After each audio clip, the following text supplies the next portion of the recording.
All right, so we're going to move on to our next session from recovery into therapeutic. And so Dr. Poovendran's office is probably like 5 minutes from here, maybe 10 minutes, down on 84. And his specialty background in sports medicine and regenerative medicine.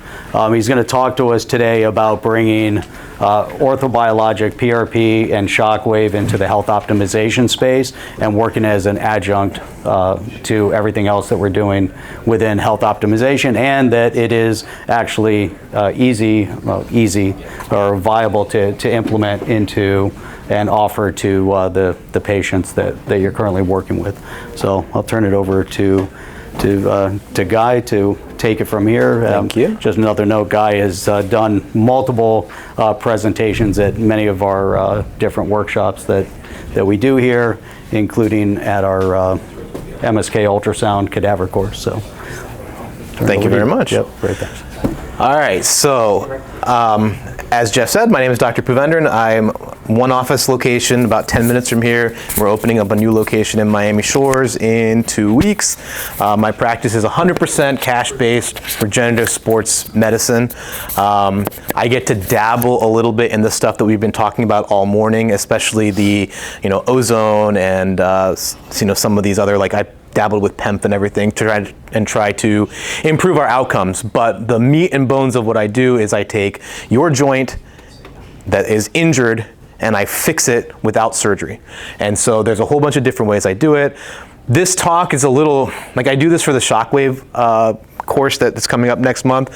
So I'm gonna probably abridge this a little bit and not talk about it as in depth as I normally would. So that way you guys can ask me questions so that you can talk more about the business side of everything, right? I think that's what you would rather hear than all the science about why these things work together. Before I start, quick show of hands. Anybody in this room doing PRP, bone marrow concentrate, or microfat? 1, 2, all right. Anybody else thinking about implementing those things into your practice? If you're not, cool. So what I'm going to talk to you about today is kind of this new frontier in regenerative medicine. I just did this talk for the Toby Networks on Wednesday or Thursday of this week. There's a lot of interest in how we can make autologous biologics work better. And what we're finding is that implementing different types of modalities to accomplish different things can actually make these procedures work better than on their own. What do you? Oh, Maybe not. Oh, I don't have. It's only a USB-C. So, as a regenerative sports medicine physician, I've seen myself how these treatments work together and how they augment each other, and that how when we combine them, we can make each treatment better than the sum of its individual parts. Because again, the people that are doing these biologics, that PRP works pretty well, that microfat or nanofat works well, bone marrow concentrate acts well, that shockwave can function really well. But what is really cool is when you start combining these things thoughtfully, the outcomes just jump off the page. So this talk today is not about just adding therapies, it's about how we're going to stack the right ones in the right order for the right patient. Again, when we're layering things like shockwave biologics, what we're doing is we're not just treating, but we're creating a regenerative medicine sequence that is greater than the sum of its parts. So let's dive into how this combo can take a stalled recovery and turn it into what I like to call a regenerative medicine success story. So for those of you, anybody here using shockwave? Cool. So for those of you who don't know what shockwave is called, or the ESWT is extracorporeal shockwave therapy. So essentially what you're doing is you're taking a sound wave, you're putting that sound wave into tissue, and the damaged tissue is going to respond. Now, if it was as simple as that, you could go to a rock concert and watch the Goo Goo Dolls or something, and you'd heal and regenerate. But what the important thing about shockwave is this shockwave and this sound energy is focused directly into the tissue, and at the correct frequency, at a correct impulse and intensity, you're going to stimulate the tissue's biological response. Again, in my practice, I do this with a lot of people that have chronic tendinopathy. So tendinopathy, for those that don't know, is a tendon that has started to degrade and degenerate, and it has now stopped trying to heal and repair on its own. So the most common classical one that everybody should know in this room is tennis elbow. Tennis elbow is our classic tendinopathy. See a lot of this in rotator cuff injuries as well. We can take those stubborn injuries that have responded to nothing else and we can get them better. Why? As I was just saying, tendinopathy is like stagnant tissue. So what shockwave therapy does is it helps ramp up our angiogenesis, it helps stimulate growth factor release, and it also, through a process called cavitation, creates a microtrauma in the tissue. And it tells your body, hey, there's an injury here, we got to get to work. There's also some really nice anti-inflammatory effects, and shockwave helps down-regulate pro-inflammatory cytokines, and it helps up-regulate our anti-inflammatory mediators, which helps calm down chronic inflammation in a way that is far less invasive and far less detrimental than a corticosteroid injection. And then also there's this really nice analgesic effect because it desensitizes your nociceptors and it down-regulates substance P. So if you've ever done a shockwave, or if you've never done shockwave, one of the coolest parts about doing a shockwave treatment is when it's on this side, I think. Yep. One of the coolest things about doing a shockwave treatment is patient comes in with terrible pain, you can do a good shockwave and they get up and they feel almost immediately better. Now, that immediate improvement is short-lived. It's just as the nociceptors are desensitized and the substance P is kind of working its way out. But over the course of multiple treatments, you start to see improved healing, and then through that improved healing, we have decreased long-term pain improvement. Allow. Perfect. So this is the first layer when I talk about stacking healing. This lays my groundwork, which helps stimulate the microenvironments so the biologics don't land in a stagnant pond. Again, I'm going to use this gardening analogy, which is this huge overplayed thing in regenerative medicine, but what this is doing is this is taking a fresh garden or a plot that you want to turn into a garden, and you're tilling the soil. You're breaking everything up so that the soil can actually respond to the local environment and the air and the oxygen. And then when you put a biologic in there, it has the opportunity to really take hold and thrive. This is why I often use shockwave as my first line treatment when I'm seeing a patient or when I'm introducing biologics, because biologics are invasive and they're expensive and you want them to work as well as they can. So what you want to do is you want to make sure that you give them the best environment they can work in. Some of these other things that we've been talking about earlier today, like PEMF and ozone and this hydrogen thing, which is really cool, as I just learned about today. These are all things that we can do to help optimize cellular environments, optimize mitochondria. So if you're not utilizing these types of treatments, we're missing out, right? I'm trying to go fast because this is, whoops. You're okay. Am I good? Whoops. All right. So there's two types of shockwave devices mainly that we talk about. The first one is a radial device. So the radial device, basically, you have the energy impulse that starts at the level of the skin and it works its way down to a certain level, but as it goes deeper down, the intensity of the wave diminishes. And then we also have a thing called a focus shockwave. Focus shockwave is that blue machine in the back. What that does is the impulse starts at a predetermined depth. So in my case, in my office, like a rotator cuff tear that's on the ultrasound over there, I would calculate that out, that it starts about 10 millimeters below the surface. So I'm going to make sure that my shockwave impulse starts at 10 millimeters beneath the surface of the skin, and then it's going to deliver maximum energy right where the tissue needs it. Which one is better? You know, it depends on what your purposes are. For radial shockwave, I do find that with fascial work, so if you have somebody that has tight fascia or fascial adhesions, the radial shockwave probably is a much easier and better one to use because you're getting propagation of your energy wave throughout the tissue, and so it's going to have more evidence to help break things up. Even like an adhesive capsulitis or frozen shoulder, I think that the radial may work a little bit better than the focus. But for focus shockwave, deep tendons, if you want to do what I do where you're scanning ahead of time and finding actual pathology, attacking it, focus shockwave is going to be better for deep joint penetration. And if you have stress fractures, focus is going to be better because you're going to get a better energy transfer. Wait, there's my analogy here. Sorry.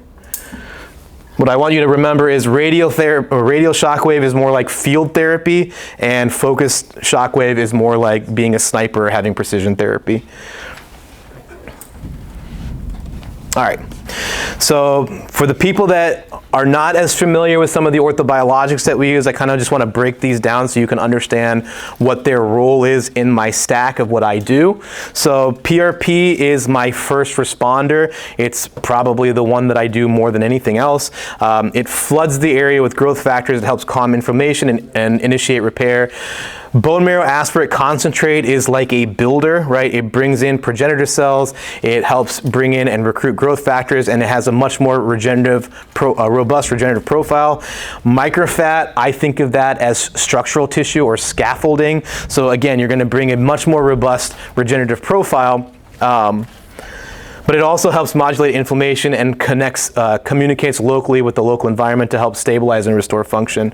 Now, as I was saying before, each one of these is powerful on their own. In the course of my career, I've used each one of these individually as treatments only. And as I've advanced in my career, I've started combining these, especially with shockwave, and seen much, much better results. Each one of these has their strengths, and when you pair them with shockwave, it helps prepare the whole canvas, and then that helps make the picture of healing much more clear.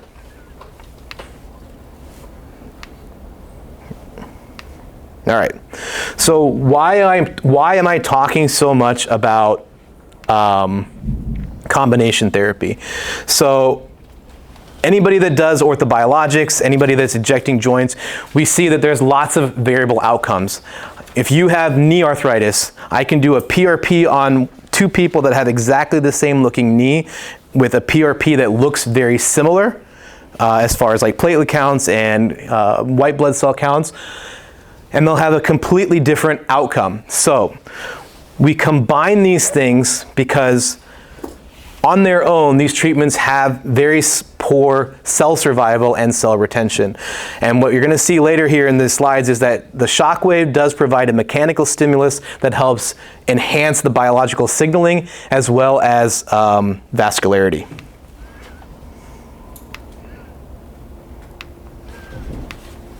All right.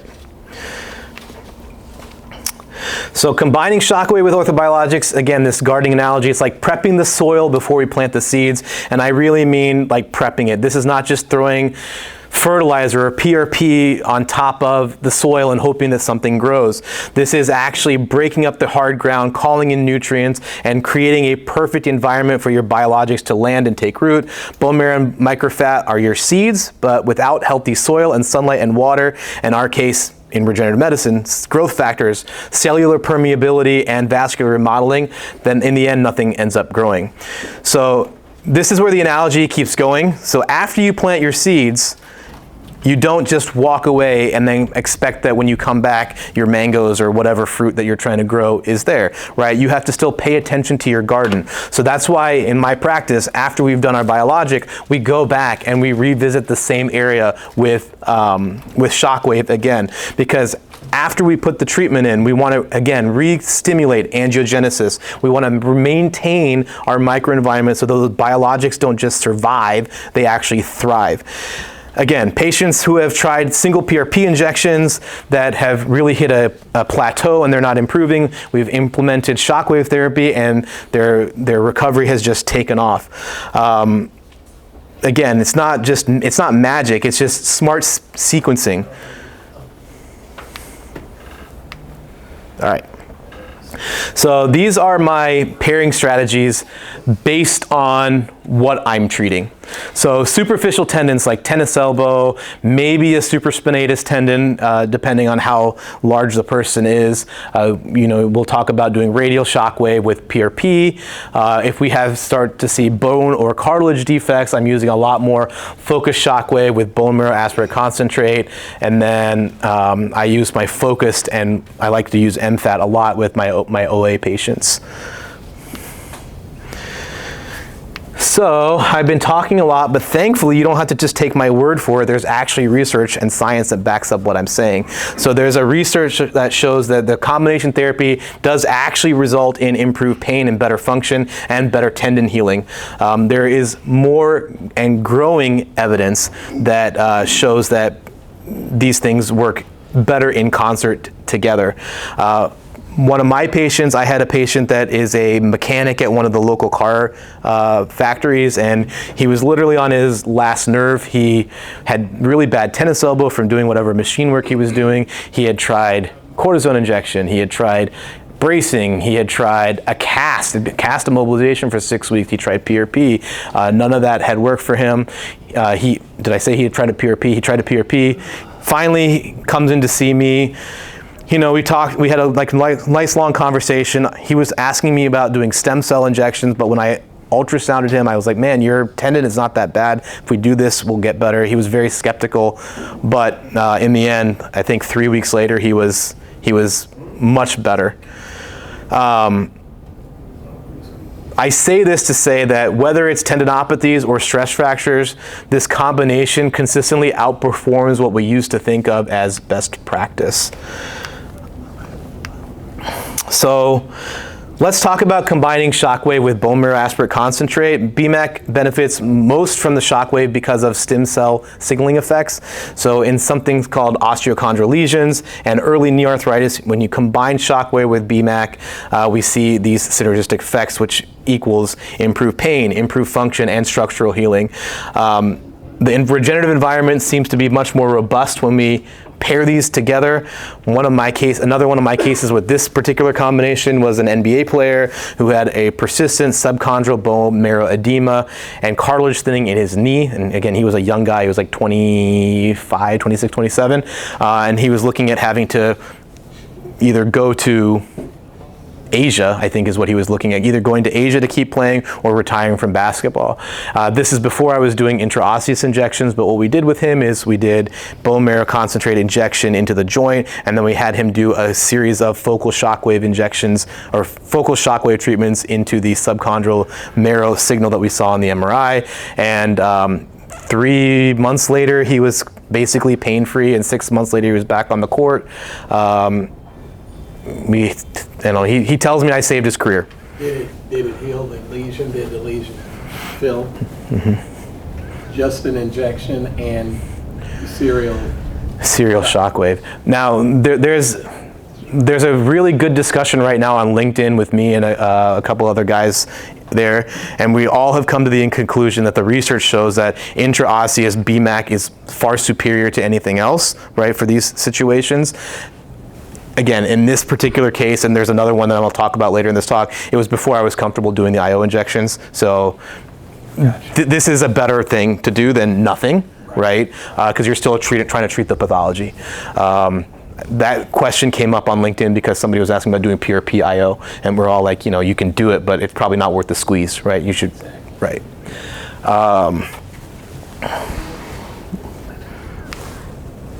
I lost my track, but you guys get the gist of this slide.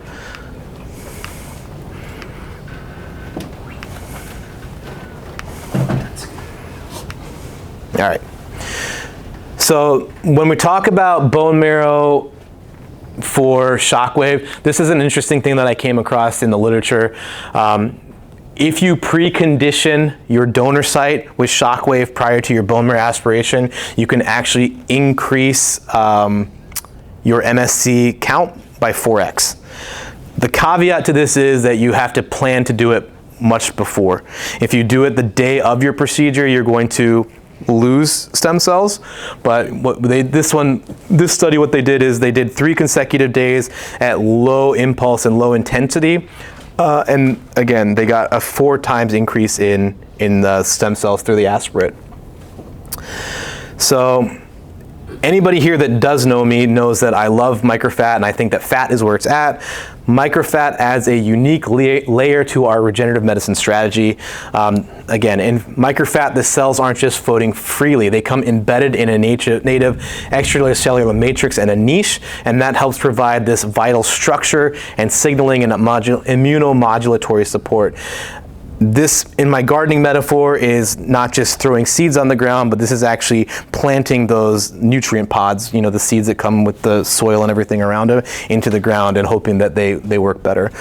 Now, with all that potential, microfat alone does not fully activate the repair process in a stagnant or fibrotic tissue. Somebody was asking me earlier, do I do this in tendinopathy? I do, but we're going to still combine it with shockwave. Shockwave acts like the rain and the sunlight in my garden. It helps stimulate perfusion. It triggers some local inflammation in a good way, and it also helps activate cellular matrix. Again, it helps wake those embedded MSCs up and supports better integration into the target tissue.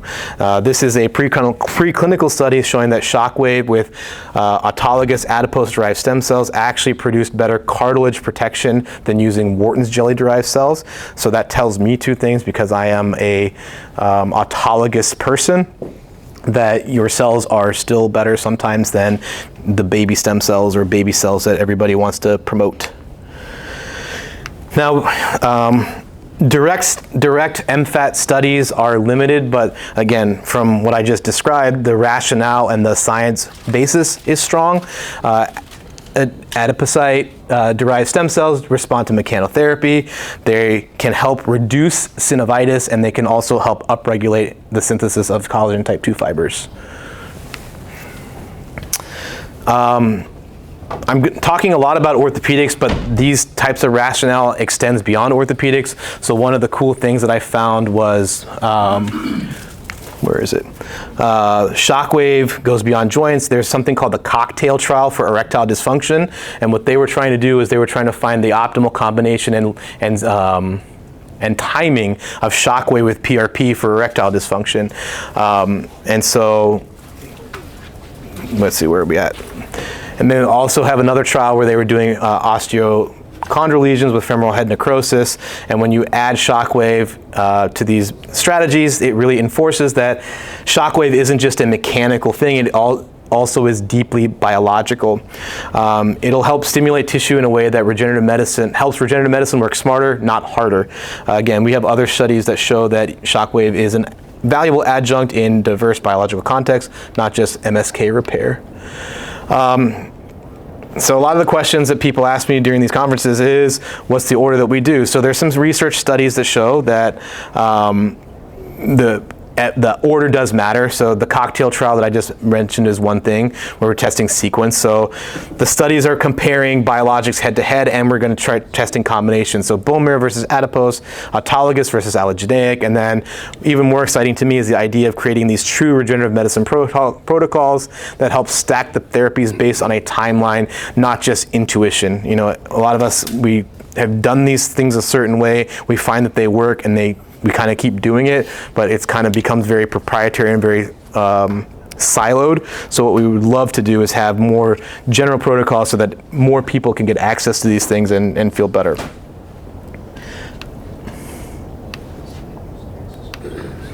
This is what happened on that night too. There we go. So this is the protocol that I found most prevalently in the literature. This is not what I do, but this is again what was in the literature. It was 3 sessions, 1 week apart, 2,000 impulses at the highest tolerable EFD. EFD is electroflux density, so that's like the strength of the amount of energy that's being put through the shock wave.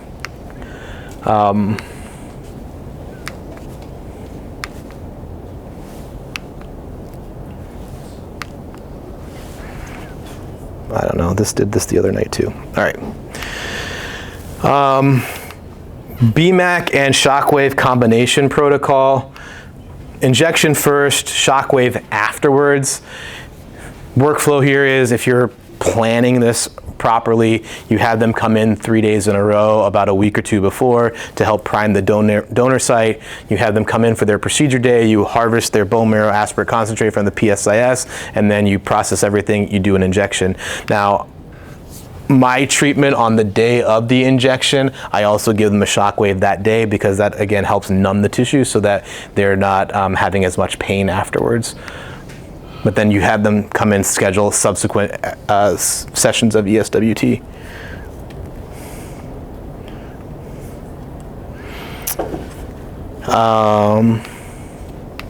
There we go.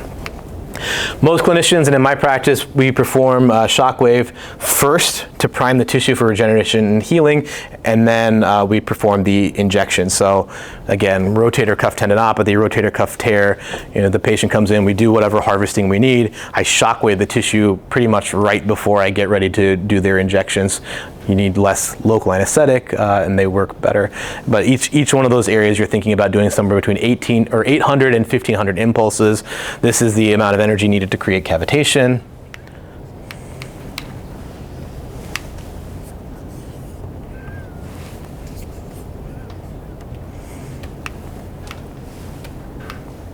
All right, so why do I feel so strongly personally about this combination therapy? Well, because for me, I see my outcomes are consistently better. Again, I've done this for 15 years now. I've been doing regenerative medicine, and I've gone from doing just PRP or just bone marrow or just fat to doing all these. And then when I started adding in the shockwave, my patients started getting better faster, and they started getting more function quicker. And a lot of my patients have been able to avoid surgery because of these thoughtful combinations of procedures. I've seen my weekend warriors that had really bad meniscus tears from keeping them from the OR and letting them get back to their golfing course. I've seen people that have had surgical failures. I had one patient that had a rotator cuff repair, and his rotator cuff didn't quite heal. Like, the sutures were there, everything was aligned, but there was no healing across the tendon. He was still having difficulty raising his arm overhead. He couldn't go bow hunting.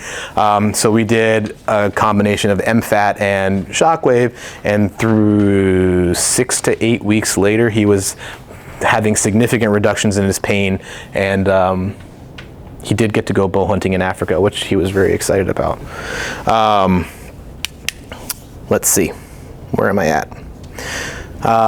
So the point here is that these are not about short-term wins. I know when patients come to your office and they're in pain and they're hurting, they all want to feel better now. They don't really care that they're going to feel better in 6 or 8 or 12 weeks. So the important thing, though, is you make sure that you deliver that to them at the 6 to 8 to 12 weeks from now. The shockwave is something that is nice and helps make them feel better in the short term or in the interim while everything else is taking place.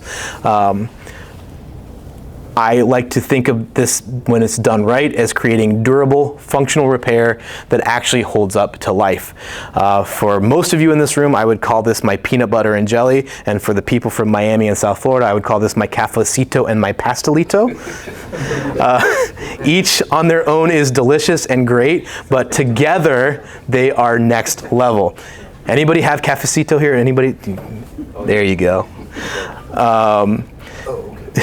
So when you create a biologically active and mechanically stimulated environment, we again actually see healing occur. I have a patient that's a construction foreman for like houses, and she had a terrible medial meniscus tear, and she keeps following me, and she keeps like coming to see me, and I'm scanning it, and I'm watching her meniscus heal and repair as time goes on, and it's been really, really cool.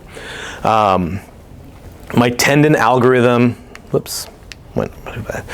if it's a degenerative tendon that's really like red hot, when I put an ultrasound on there, if it looks like there's a lot of CPD signal, I'll probably do shockwave first to help kind of downregulate the inflammation, downregulate the pain before I do the PRP. If it's a chronic tendinopathy that doesn't really have a lot of neovascularization, I'm probably going to do PRP first and then do my shockwave as an adjunct afterwards.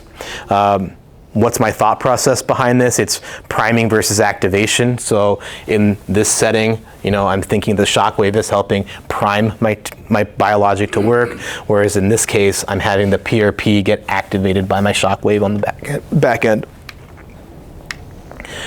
OA algorithm, so early OA, I'll do shockwave first, partially because I don't know if they need to go through this big MFAT procedure or any other type of injection. And if they don't get better with the shockwave alone with the prescribed sessions, then we'll talk about more advanced biologics. When I start to see moderate to severe OA or those bone marrow lesions, then I become a little bit more aggressive. My practice also, I have patients that have tried other stuff and they're coming to see me because they want better outcomes than what they've had, so I get to be a little bit more aggressive than this with a lot of people. Bone algorithm, so if you have a non-union fracture, which I've had this also, you do shockwave first, or you do bone marrow concentrate, I inject right into the fracture line under ultrasound, and then we followed up with serial shockwave sessions. Another case of AVN, again, you try to do shockwave first to try prime the tissue, and then you can do a bone marrow injection. Now, as we just talked about, ideally you're going to do bone marrow intraosseously, but if you're not comfortable doing an intraosseous injection, you can do this intra-articularly. Again, results are not as good, but it's better than ignoring the AVN, right?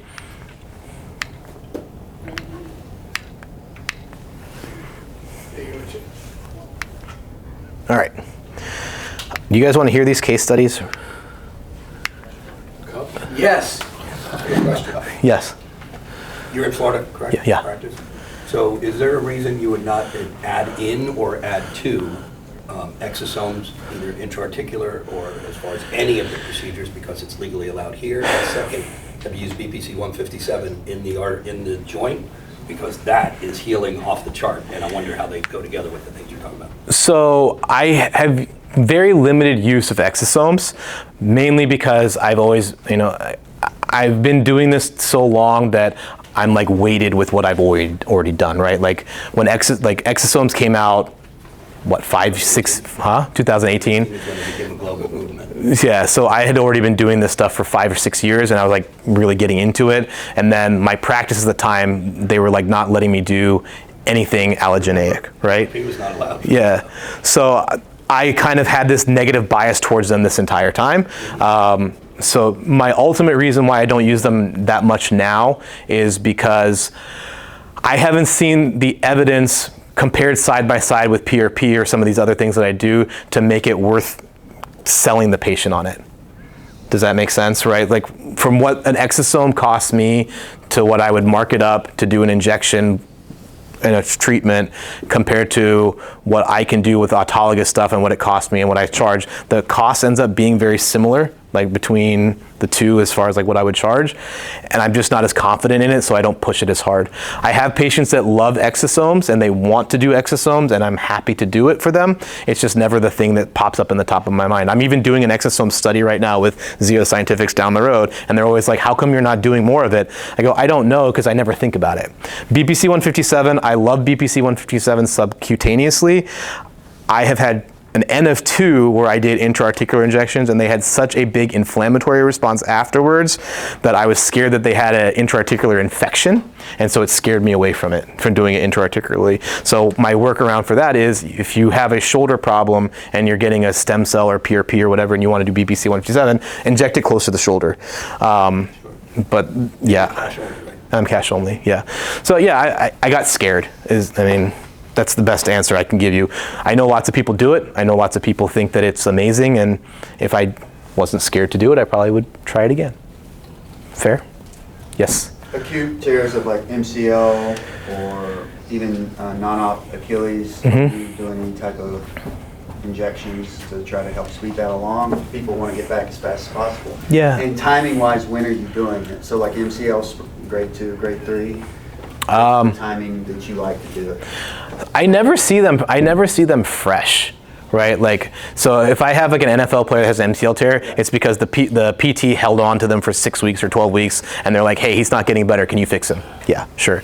Achilles tears, same thing. Like if you have a high-grade partial Achilles tear, if I get it fresh, and as soon as the inflammation and the pain is kind of getting under control, I'm happy to put fat in there to try to... You thinking like 2 weeks? Yeah. Or? Yeah, I mean, the most acute thing that I've ever done is I had this NFL player that had a scaphoid fracture, and he got it fixed.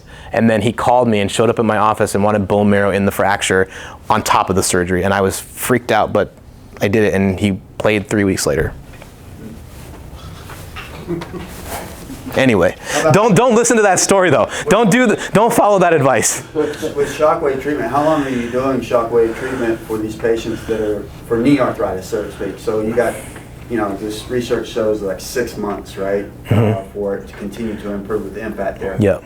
Are you doing shockwave for the first 3 weeks and then going at week 6 doing it and then, kind of spacing it out? Or are you doing 6 treatments in a row? What are you doing? I'm doing 6 treatments in a row. So with my shockwave only therapy, it's bundled as a 3 or a 6 or a 3 or a 5 pack.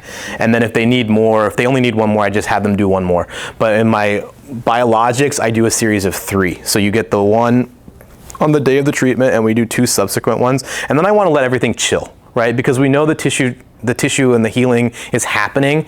And what I have found is when I first started doing this, I wanted to do 5 afterwards. And by like session number 4, like the patient was getting tired of coming into the office, A, and B, it was like aggravating things a little bit. And then I was like on the back end trying to do damage control. So now what I've done is I've said we stop at 3, we give it 4 to 6 weeks, and then we talk about whether we want to add more to it. But that's about all I do. And I do it every 4 to 7 days. So just depending on the schedule. The longest I'll let them really wait is 10 days. So it's somewhere between 4 and 10 days they're doing a shockwave. And again, they do 3 to 5. You do a shockwave on the day of. On the day of. And then 7 to 10 days. 7 to 10 days, yeah, 7 to 10 days after their treatment.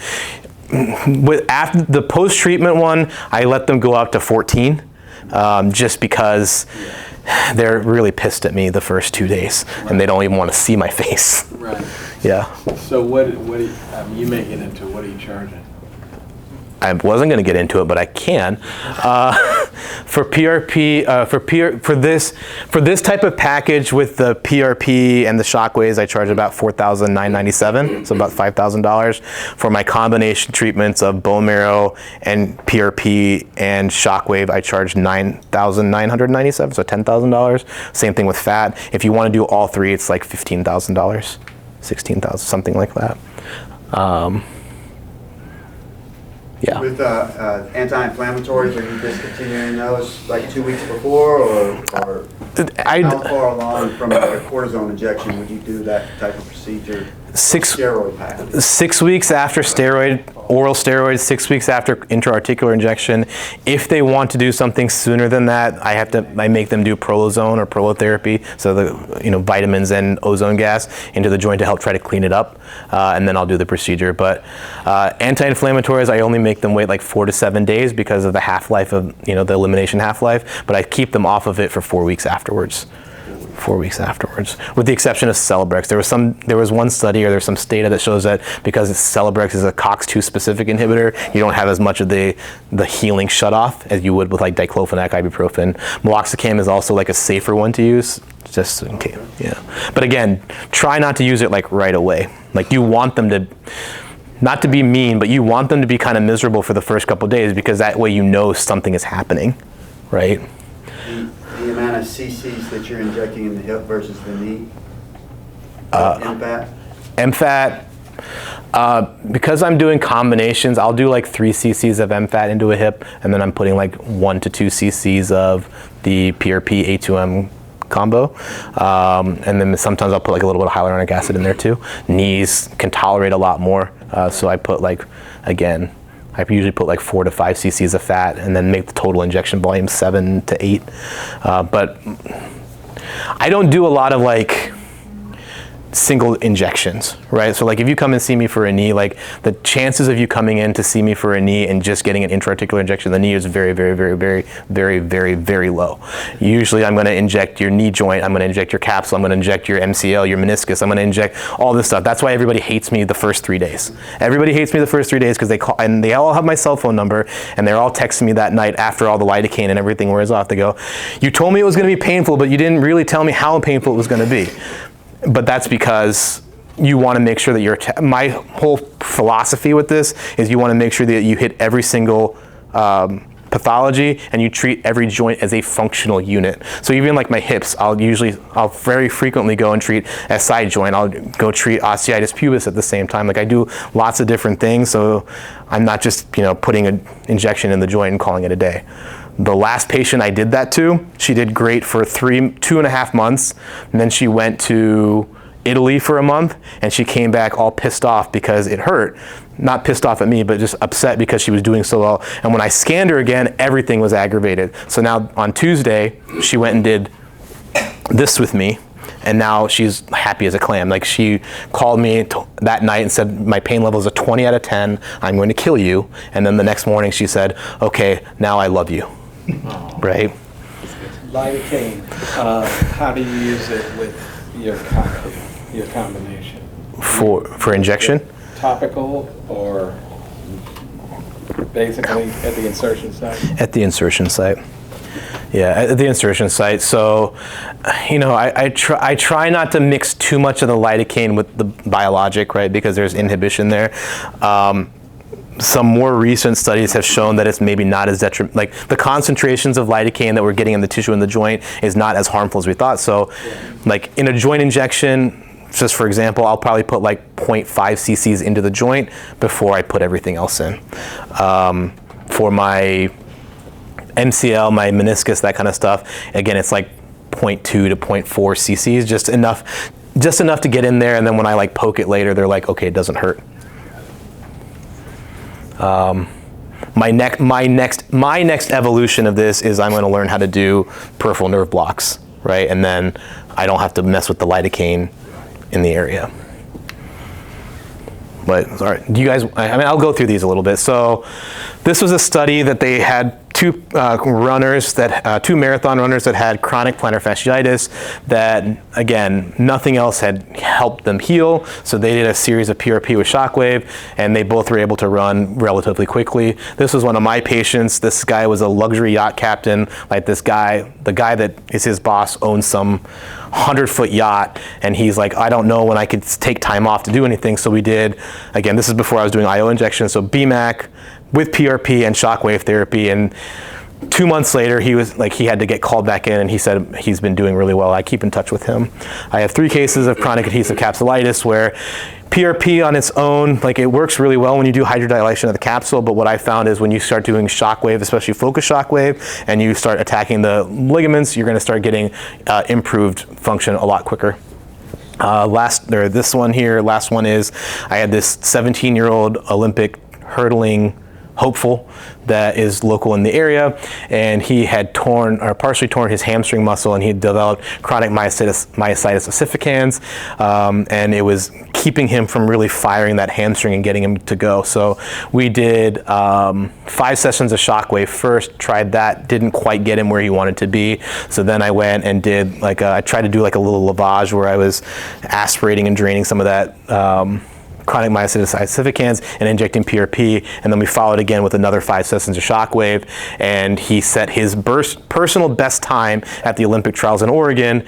He didn't still make the Olympics, but he got like 10 scholarship offers for Division I track, which was really cool.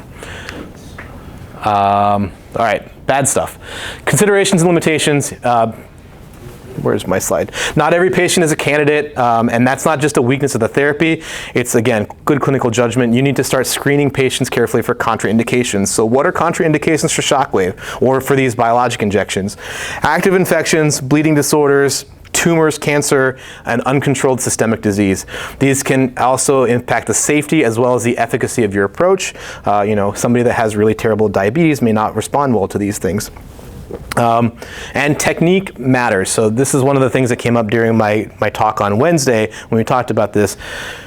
How you do shockwave matters a lot, because it's just like doing an injection into an area. Like if you're precise with it and you know how to heel and toe and angle the probe, you can really get a good result. If you're really clumsy with it and you're not paying attention, you can make them really aggravated and really and worse. So like my tech, who now is getting much better at it, when I first started having her do these things, she didn't understand why when I did it, the patient was really happy and walking out of the room smiling, and when she was doing it, they were screaming and I could hear them from my office. So I'd have to go in and be like, hey, what's going on? And so now we're finally honing in her technique, and now she's improving a lot.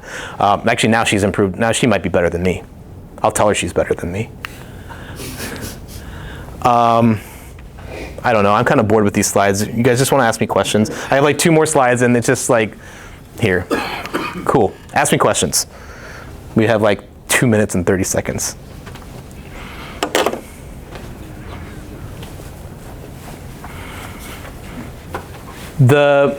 So the financial aspect of this beyond what I charge.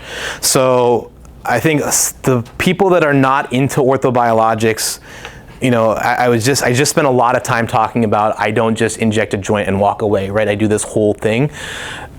I personally believe that if you just want to inject a joint and do something simple but optimize your patient's chance for recovery, implementing something like this is a nice next step. It takes a long time to learn how to do ultrasound guided procedures to inject meniscus and be comfortable doing those types of things. So if you're comfortable learning how to inject at least a joint, but then you can find these lesions with the shockwave, or you can find where it hurts, you can improve their outcome and you can improve their thing. You're just upstairs from me. Yeah. I'm gonna start, you can do my shockwaves. I'll send them upstairs to you. Yeah. The people that have never done shockwave, what's interesting with shockwave is the tissue responds to where the pathology is. When you put the shockwave on and you're kind of, if you're not doing it like I do it, if you're just kind of doing it blindly, you start running the shockwave over a thigh, nothing is going to hurt until you hit that scar tissue. Nothing's going to hurt until you hit that myofascial point, right? You'll verify that. So you don't have to be as skilled with being able to read an ultrasound or an MRI or whatever to implement these things. What was your question? Sorry. No, you go ahead. So from the business aspect, what's nice about this, or what I've seen, is you get to increase your profit, because once you take on the capital investment of the machine, especially that blue one over there, the afterward is very, very low. All I pay for is ultrasound gel, basically, right? That thing is, how many shocks is that one warranted to? Like 2 million, 5 million? Guaranteed for 5 million, but most are getting at least 10 million shocks per implant. Yeah, so It's a massive number.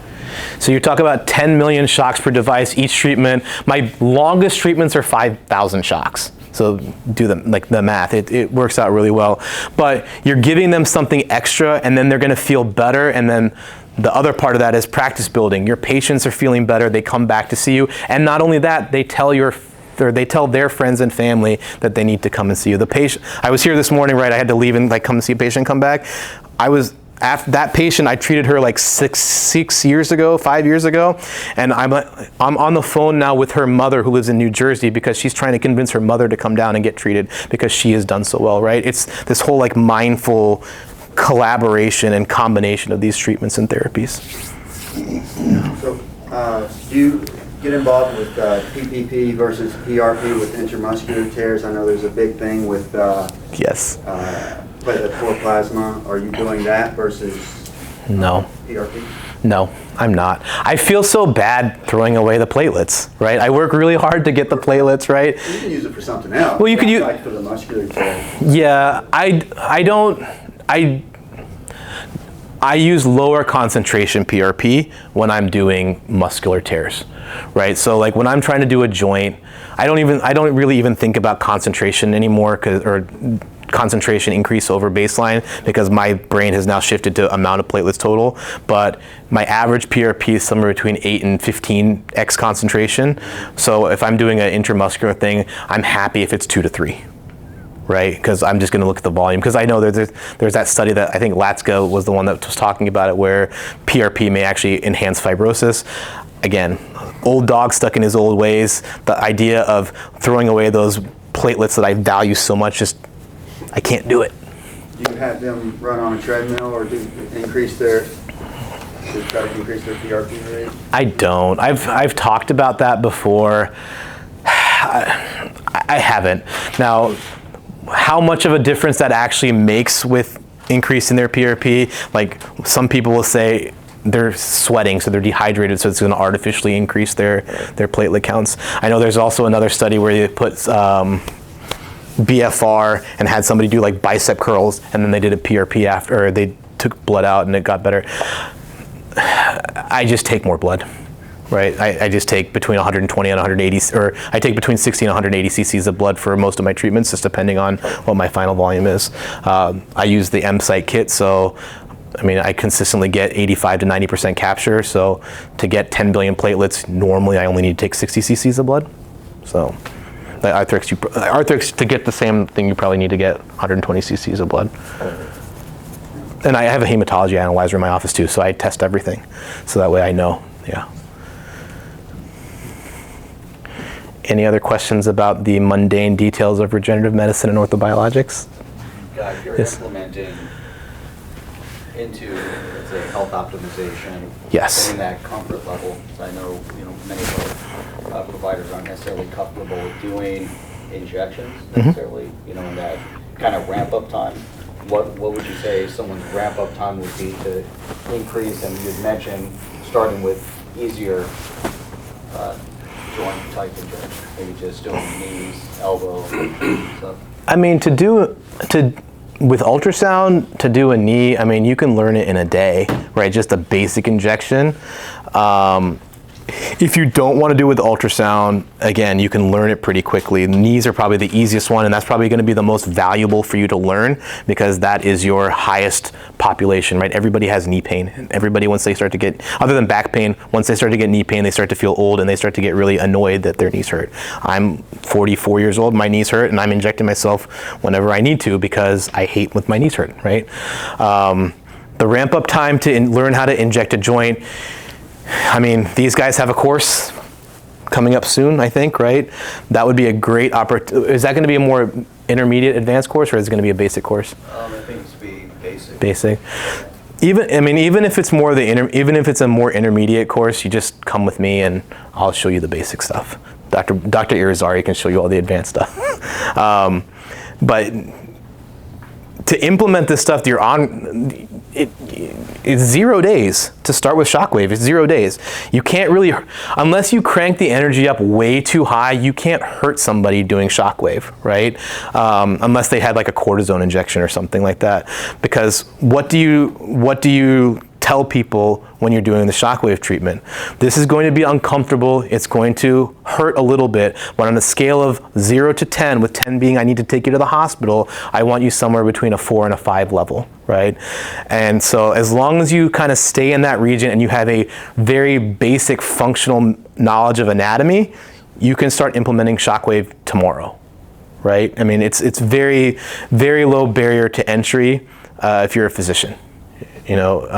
Or chiropractor. Like the people that are going to have trouble with this are like, if you try to have like a massage therapist or something like that, and then they can't use the blue machine, they can only use the white machine over there, like the radial devices. But yeah, to learn how to do a knee injection, you can learn it in a half an hour, 45 minutes. Yeah. Any other questions? Well, then take off of that, if you're implementing only on the shockwave side, what would you say recommendation would be, because you're doing a lot of bundling PRP, which is really important. Yeah. The way you're doing a matrix. But if your opportunity is shockwave only, how would you approach that? If your opportunity is shockwave only, Yeah. I don't understand the question. No, if that's what you're, if That's the only modality option you that have. Yeah. is just shockwave. Sure. You're not doing injections. What's wrong with You're that? not doing PRP. Right. There's nothing wrong with that. There's nothing wrong with that. Look, I have patients that's what they've had before, because they've gone to a different office or they're getting shockwave at their physical therapist or their chiropractor who cannot do the injections that I do. And there's nothing wrong with them having that treatment for a month or two. Because all you're doing is, what did I say? All you're doing is prepping the tissue. All you're doing is making me look better later, right? Because I look like the hero because, oh my God, I did 12 sessions of shockwave and you did 1 injection and now I'm healed. But you did all the work, right? The person that did the shockwave, they really set me up for success. What does that do for me? That makes me want to make sure that I send more of those patients back to you, so that way there's less work for me, right? I mean, again, I bundle these things together, so it's a little different when somebody that is doing shockwave sends me the patient, but I'm not out here, none of us are out here trying to steal shockwave patients from everybody. Like, we all want to work together. Like, now that I know that you're doing it, I mean, we're gonna have a, not like we had a bad relationship, but I'm gonna come upstairs more often, right? But yeah, no, the short answer is, if your only option is shockwave, use it. Use it. Buy it. Start using it on day one. You can't really hurt anybody unless, again, you just are not paying any attention. I got 2 stories on that one for you. What's that? To make you laugh. It's also knowing how to really use it. Going back to what Guy said, there was one clinic that decided to use shockwave. They just bought it. And right away I already knew there was something wrong when they had their clothes on to do shockwave. I know I was going to make you laugh. The second one was another clinic decided to do, they wanted to do a VO2 max test, but decided to do shockwave on this person's knee before doing a VO2 max test. So I wonder how that would, like I told them, you cannot do that. Like, there's no way I'm going to have this person get on the treadmill after a shockwave treatment. So that's pretty much the 2, like, you can hurt someone if you don't pay Sure. attention. Yeah. Like, if you don't see the redundancy behind that. I think the other angle, I guess, for your question about, most of you guys are like health optimization and that, right? So what is one of the most fundamental things for health optimization and wellness? Exercise. And if your joints hurt, you cannot exercise. If you can't walk up and down the stairs, you can't get your heart rate variability to increase the way that you need to do it. Doing this VO2 max test is going to be crap for you because you can't do anything. Even if your only tool is shockwave, you can provide a meaningful benefit in many, many people's lives and allow them to get better. And then the ones that don't, you have my number somewhere. Cool. Anything else? Questions, because we're over time. This is always what happens when I get up here. But it's okay, we'll put you up again so we can do a little panel. Okay. So. I apologize for running You don't have to apologize. late. We're gonna fire you. You're gonna fire me? You're making me feel better. Listen. You know, there's so many speakers up there. You know, if you go to a speaker convention, nobody can get a word in edgewise. You know, all right. Any other questions for the doctor? So you want to have a panel come up? So we have Dr. Guyon, Eric, Scott. I'm going to invite Tara because she handles AI. Maybe